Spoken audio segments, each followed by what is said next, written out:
All right, ladies and gentlemen, how are you? Okay. My name is Mr. Borrero. I am the 8th grade assistant principal here at IS-24. This is our pleasure to do a live band app where we're going to have the school administration be able to answer some of the questions that many of our parents and students are wondering about. Please understand some of the Q&A that is going to take place here. We'll be able to get to all of them. And whatever we don't get to will be put onto our FAQs list that will be added to our website probably by tomorrow morning. Now, in reference to the questions and some of the things that might go through, what I'm going to ask everyone to do is to please put your questions into the system. We have a team of individuals that are helping to answer these questions. Some of the questions will also come to me directly, where we will give it to Mr. Santamaria to answer live here during our band app. If you have anything else that you would like to add to it, please contact your assistant principals at their email, and they will be happy to contact you and get the information that you might need as well. Without any further ado, I'd like to invite our principal, Mr. Santamaria, over to answer some of your questions to start off this year's first episode of our band app for IS-24. Thank you.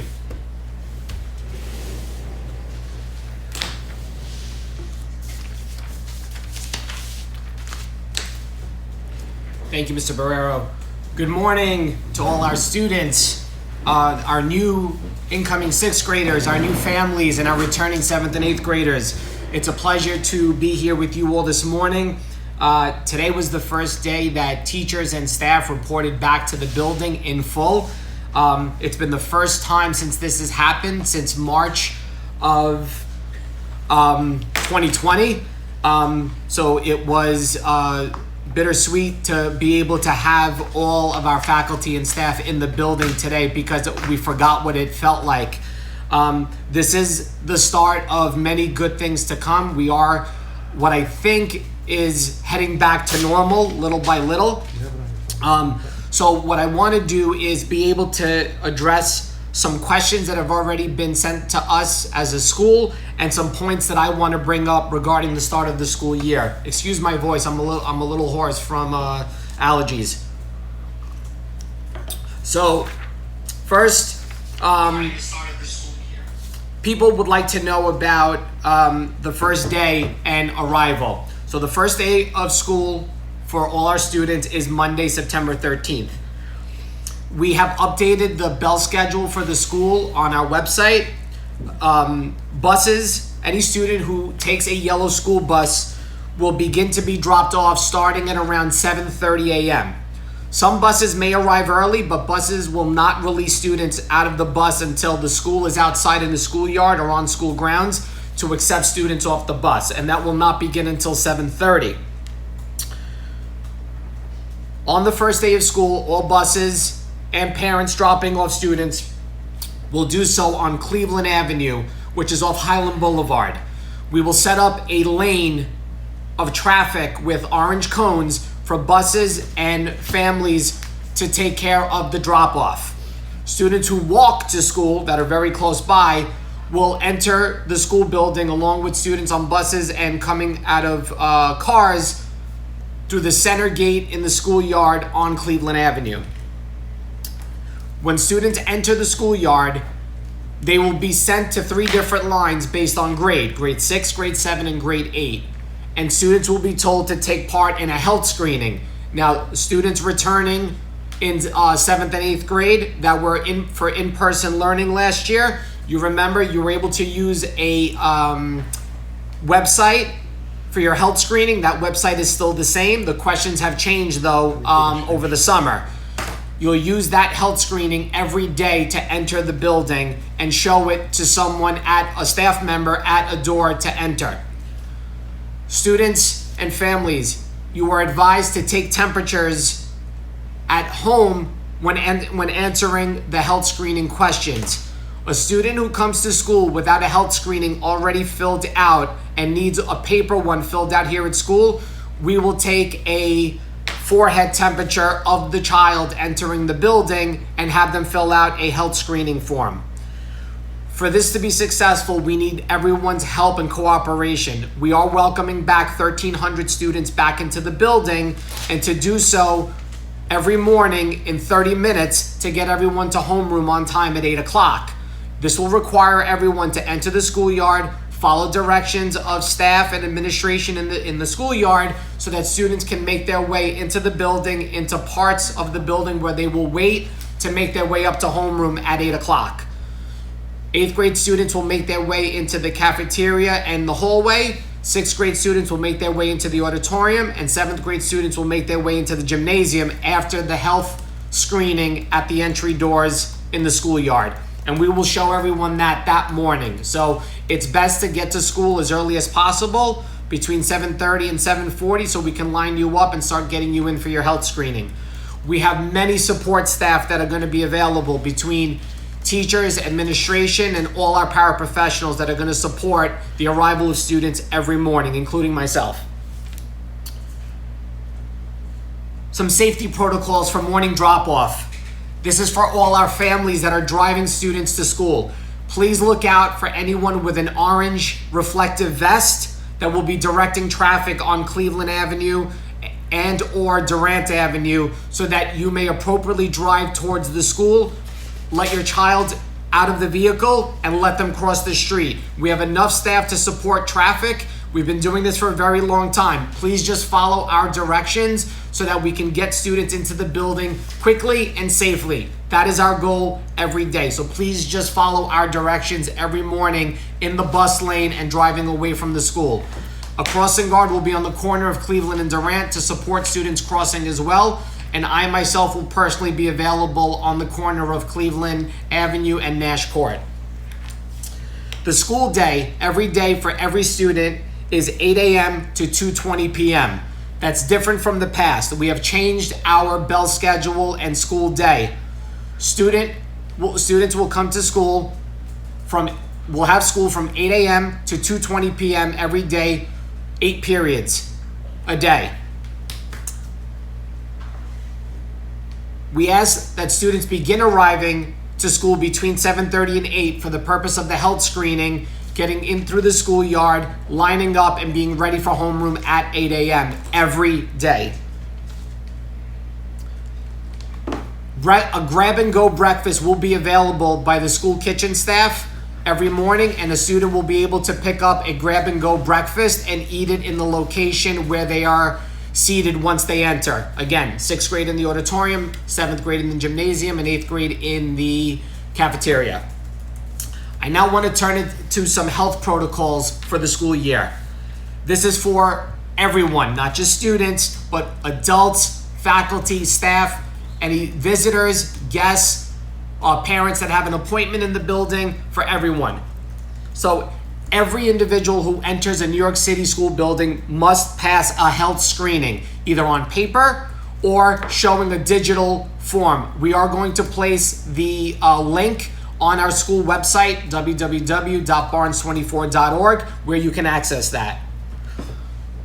Our building is being supported through ventilation by keeping windows open in the classrooms, air purifiers that are being plugged into every classroom, classroom doors being kept open, windows at the end of the hallways being kept open, which will allow a constant supply of fresh air into the building, and every room has air in the classroom pulled out through a return and then sent away from the building. So there's a constant flow of ventilation here at the school. Air purifiers are being placed in large public spaces such as the auditorium, gymnasium, and cafeteria, where larger groups of students will congregate. In some classrooms where there may be a larger amount of students maintaining 3 feet of social distancing, those rooms may get 2 air purifiers in them. Our school is following the DOE practice of 3 feet of social distancing where possible in most cases in classrooms. Students will be moving from class to class. When the bell rings and a student has to move to their next period, they will get their belongings and make their way to the next classroom, either on the same floor or another floor if they are heading to lunch in the cafeteria or to physical education or to one of their minors. Students will maintain 6 feet of distance at lunch. What does this mean? Students will not be able to sit together in the cafeteria. The administration and support staff will show students where and how they need to sit in the cafeteria. All students will have to face one direction in the cafeteria as they're eating with their masks off. we will split the cafeteria and the grades in half. What that means is half the grade will eat the first half of a period. By the middle of the period, the other half of the grade will go into the cafeteria and switch. We are allowing for recess to take place on days that weather allows. When weather doesn't allow, half the grade that is not eating will go into the auditorium. Masks. Masks are required and mandated in all New York City public schools by all students, faculty, staff, and guests entering the building. A mask must be worn, and I'm going to model, I'm sorry, I don't want to insult anybody. A mask must be worn covering your nose and your mouth at all times. Using a mask that sits under the nose is not appropriate and does not protect you or others. Your mask must be over your nose and mouth when being worn. A mask cannot be a gaiter, which sits around your neck and pulls up. A mask cannot be your t-shirt covering your nose and your mouth. A mask must not have a vented opening on the left or right side that lets air out. Those are not permitted. It must be a cloth mask that covers your nose and your mouth and is securely fitted over your nose and the sides of your face. This is to protect you and others as just another layer of protection with everything else that we have. The goal here is to allow everyone to come to school every day and be as safe and healthy as possible throughout the year. Some may ask, can I use a cloth mask that allows for a filter to fit inside? Yes, I actually use one of those myself, and that is okay. Another protocol that's happening every day in our school. There will be cleaning taking place during the school day of high touch point areas such as doorknobs, door handles, and push bars of doors all throughout the building. That will happen multiple times during the day. At nighttime, after the building is completely empty, after 5 p.m., every classroom and public area such as the cafeteria, auditorium, and gymnasium will be electrostatically cleaned with a disinfectant so that it dries overnight and the areas are all clean. Every classroom and every public assembly area will be cleaned daily and disinfected daily. In regards to COVID-19 testing in schools, it will continue this year on a bi-weekly basis for students who have provided consent. Consent cannot be mandated this school year. However, families, it is highly recommended to maintain a healthy and safe school that you allow for your child to be tested in school on a bi-weekly basis. It does not mean that every student will be tested. It will be a percentage of students who have consent on file. And we will do our 100% best to make sure that the same students are not tested every 2 weeks, because we know it becomes a fairness issue, and we fully agree with you and understand that. But to maintain a low risk of COVID being present in school, the Department of Education is allowing for up to 10% of students with consent on file by parents to be tested for COVID every 2 weeks. And more information will be released on that, where and how you can give consent. If you have a New York City Schools account, parents and guardians, you can go and provide consent right now by logging into your account. If you don't have an account, our new parent coordinator, Ms. Joanne Toronto, who many of you know as a member of our community, who has served as a PTA president for many years at our school in the past, as a parent and as a supporter of the school, is our new parent coordinator. She'll be releasing information to you within the next day or so, if she hasn't already. The protocols for positive cases will now account for vaccination status of an individual. Over the summer, IS-24 was open for summer rising, and we tested out these protocols. For instance, if an adult or student is COVID positive and was in the school building, the protocols are now different than last year, because now we're looking at who is vaccinated and what the close contact period was and mask wearing taking place.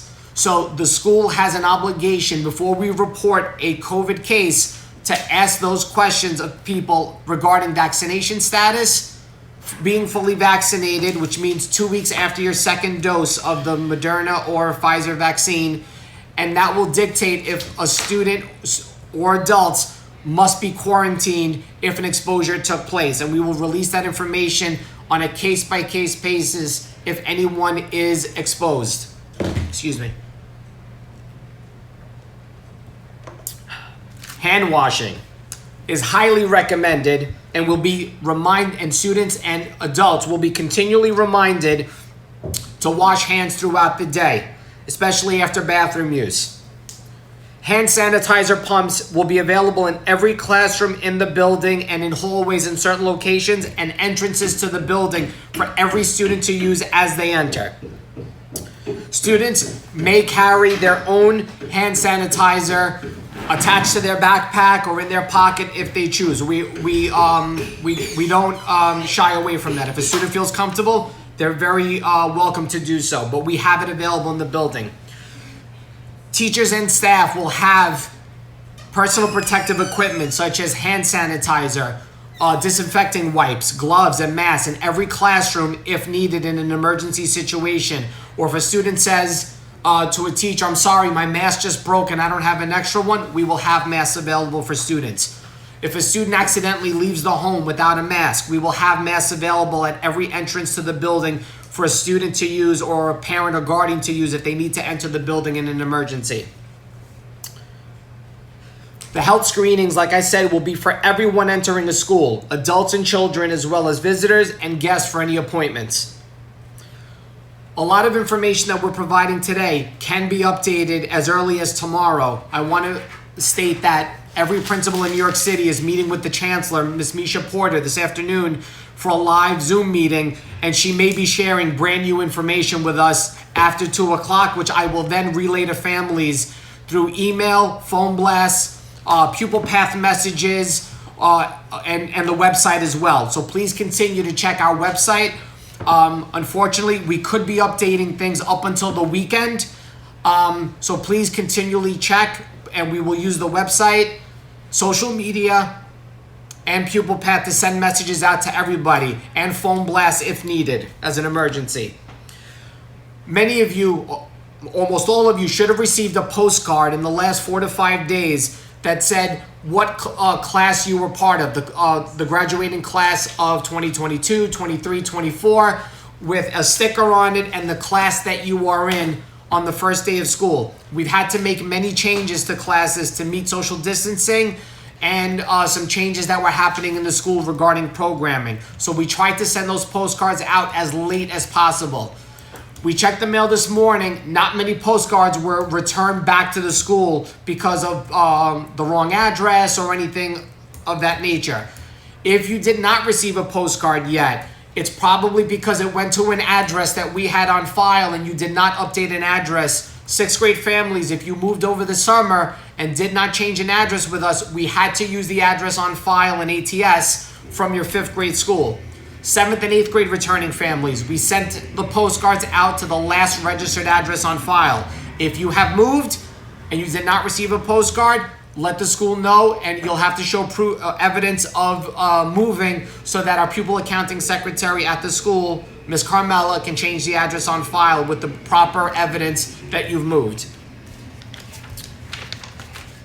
I'm going to take a few minutes now to handle some questions that came up in the chat. Obviously, a lot of them were sent in. This is being recorded so that it can be seen later on. If you want to hear something that I've shared, repeat it again. I'm going to ask Mr. Borrero now to shoot out some questions my way, and I will try to answer as best as possible with what we have.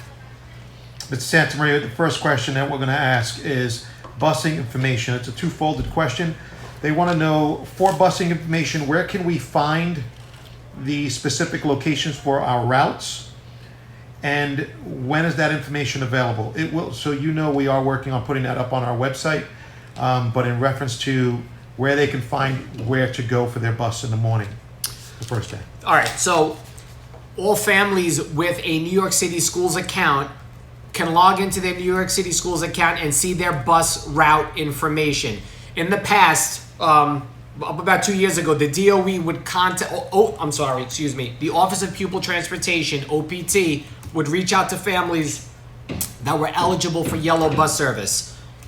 If you're eligible for yellow bus service based on your home address listed with the Department of Education, and you are eligible for busing, log into your New York City Schools account. It will have your bus route number and pickup time and drop-off time in the afternoon. Please check there. If you're having trouble with that, you can email our parent coordinator, Joanne Tarano, at the school, and we will put her contact information up on our homepage for you. But hopefully, with the last year, with the pandemic and the communication, many of you have registered for your New York City Schools account if you were in the New York City Public School, and you'll see busing information there. Next question, there's a lot of people asking about Pupil Path. Ladies and gentlemen, Pupil Path will be updated as soon as we can. If you could talk about what that looks like. So our school is still entering student information and student programs onto a database that we have. Once that's completed today, that information will be uploaded to Pupil Path. So if you are a returning student in 7th and 8th grade, you will be able to log into Pupil Path probably by tomorrow afternoon, because we're gonna what's called extract the information later today into early tomorrow morning. So at worst, by late tomorrow, 7th and 8th graders should be able to see their program on there. For brand new 6th grade families, every incoming 6th grade student will receive a letter on the first day of school in homeroom with their information to register for their Pupil Path account, and families and students will be able to see all the information regarding Pupil Path. Students and parents can log into Pupil Path with that information. So if you're in incoming 6th grade, wait for that welcome letter that children will receive on the first day of school on Monday in homeroom. This is a simple one. Will hot lunch be served? So I've worked with the school kitchen staff. Their plan is to serve hot lunch and cold lunch on the first week of school. Many students choose to bring lunch from home. Of course, that's appropriate. We may even find ways to allow students to eat lunch when we split the grade. If we start in the auditorium, to eat there. We will not allow students to eat out in the schoolyard because we don't have enough supervision to make sure we can watch students for fear of any injury while eating, or God forbid, somebody may choke. That's why we want to see everyone seated while they're eating and not standing in the schoolyard. So we will give more information on how we will set up each grade for lunch, but hot lunch will be available to students on the first day of school. Question about the lunch in reference to the auditorium. What does that look like? You might want to help shed some light with our new auditorium and the new seating arrangements that we have as a result, which allows us to have that as an option. So part of our new remodeled auditorium allowed for the first 3 rows to be set up with little tablet arms that come down and give you sort of like a little table. It's meant for writing.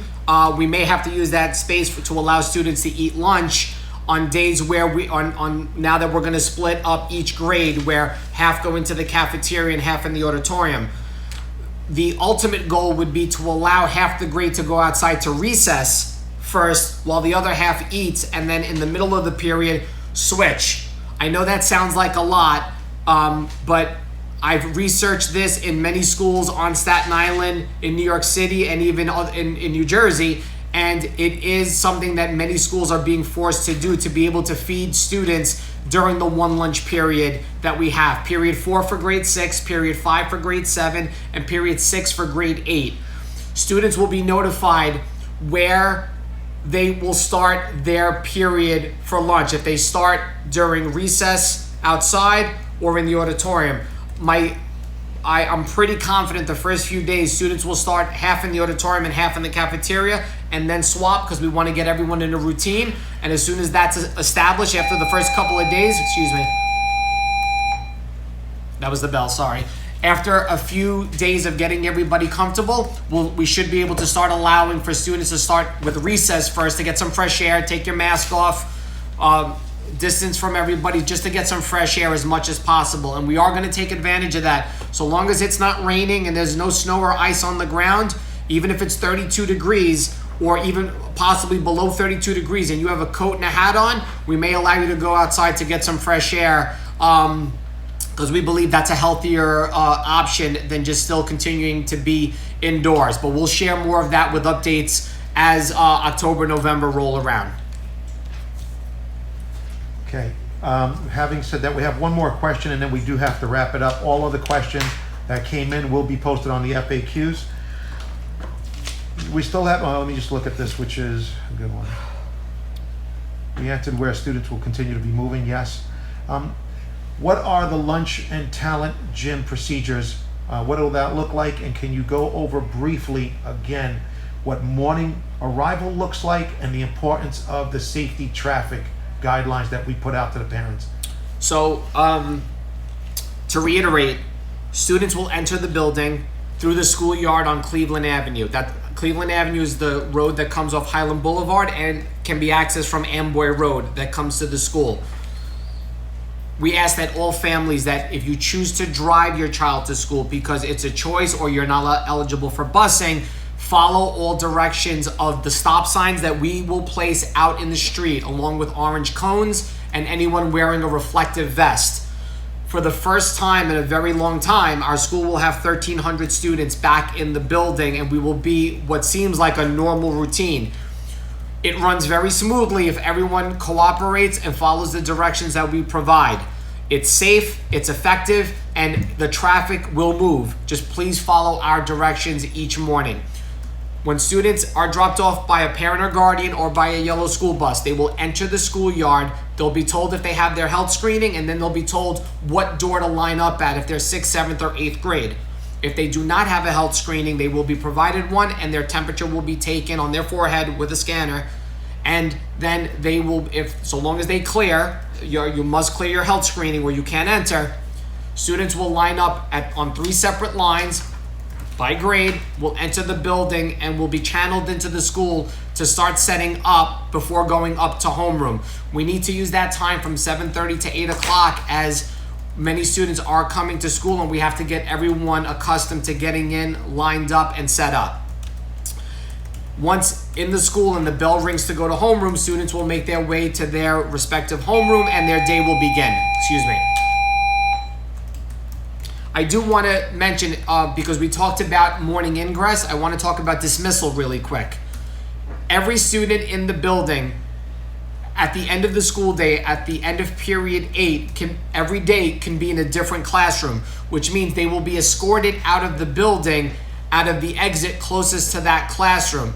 So parents and guardians, if you plan to pick up your child, either because you will walk here or drive here, over the next 3 days, work with your child by walking around the school and figure out the one spot you will meet your child every day if you pick them up on foot or by car. You may want to have your child cross over to another street and walk maybe half a block and meet you in a parking spot. That's always the safest bet. Or you may want to park somewhere and you as a parent walk up to the school and have a spot to meet your child. We are a very large campus. We take up 3/4 of Cleveland Avenue and all of Durant Avenue in terms of how we're situated. So there's more than enough space to find a spot. The best thing to do is take a spot away from the building.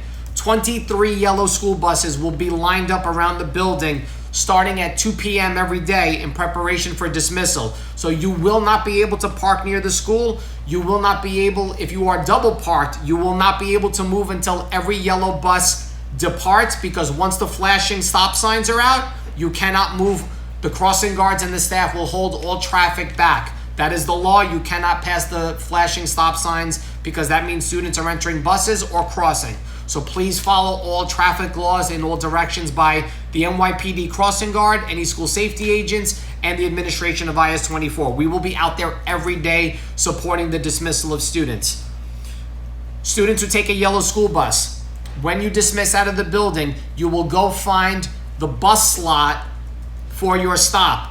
We will send home and provide the bus list for PM bus slots to parents in grade 7 and 8 who are on Pupil Path. Everyone will get a hard copy on the first day of school, but remember, busing is only for eligible students. And now that we are still in school during a pandemic, students are riding the buses. The buses will be sanitized every night and will be wiped down between runs after the morning run, and then will be sanitized after the PM drop-offs in the afternoon. Be advised, the yellow school buses do pickup and drop off for elementary and junior high school. So a bus may come to IS-24 at 2:20, but then at 2:40 may go to a local elementary school for a pickup there. So it's important that students, when you get off the bus, sanitize your hands, wash them when you get home. Students will be seated 2 to a seat on the bus because this is what's being permitted. Students can ride the bus, they have to keep their masks on, and the bus windows will be kept open during the duration of the bus ride from leaving IS-24 to the drop-off for a student. All students who are eligible for a yellow school bus, when you leave the building, you will follow large yellow numbers on the ground for your bus lot. So if your slot is, if you live at Tanglewood and Sandalwood and your bus lot, I'm making this up, is slot number 2, you'll follow the giant yellow numbers on the sidewalk to go to slot number 2. That will be your bus, okay? Again, 7th and 8th grade parents, we will send you the bus slot distribution, and for incoming 6th grade, we will place it on our website so your child can prepare for what slot the PM is. We will not share the AM slots because we don't want to make that public for safety concerns. So parents, you can see the AM pickup by logging into your New York City Schools account.